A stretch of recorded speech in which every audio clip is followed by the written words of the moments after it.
Hi everyone, welcome back to Trees and Turtles. My name's Imogen. In today's video, I'm sharing how to feel comfortable being ambitious. If you're not already subscribed, make sure to do that. Give this video a thumbs up, follow me on Instagram, and let's get started. So, why is this video necessary? Sometimes when I talk to people about ambition, it provokes a bit of an emotional reaction.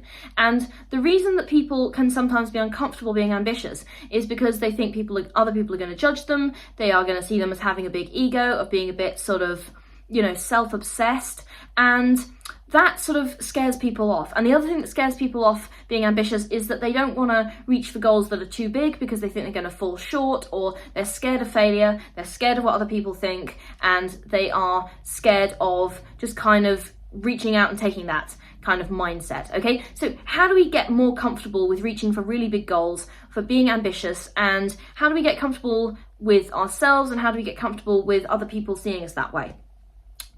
The first thing that you need to know, and this is really true, like I'm sure you can think of a bunch of different examples of this in your life, is that end results make everyone celebrate even if they didn't support you during the process. I cannot count the number of times that someone has said to me, "Oh, you'll never do that." And then I go and do it. And then they come back to me being like, "Congratulations, I'm so proud of you." And I'm like, you didn't say that when I was doing it. So obviously, I'm very lucky to have a lot of people in my life who are incredibly supportive and would never do that. But like, that is something that's happened to me multiple times, which I think is really funny, because especially because I have kind of a track record of like, I'm really productivity obsessed and goals obsessed. So if I set my mind to something, I'm fairly persevering in achieving it, which is why it's funny that people sometimes say that to me.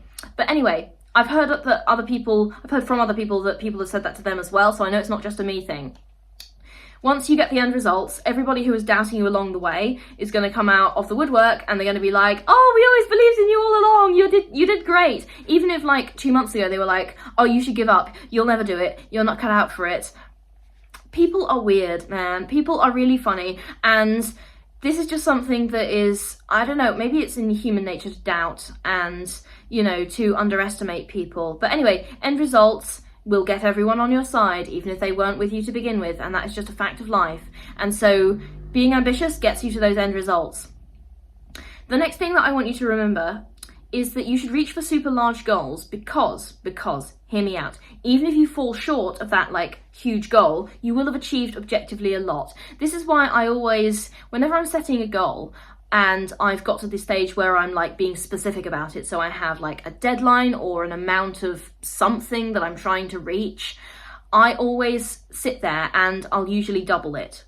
So, or I'll increase it by, I don't know, 1.5 maybe. So I tend to like try and bring deadlines forward, and I try and make goals like larger, and it's really important to go through that process because we tend to underestimate our capabilities. We tend to put ourselves down and think of ourselves as, less capable than we actually are. So practicing setting big goals, like even if you fall short, you will achieve a lot, and probably more than you would have achieved if you just went with the first goal, which underestimated your capabilities. Okay, so reach for super large goals.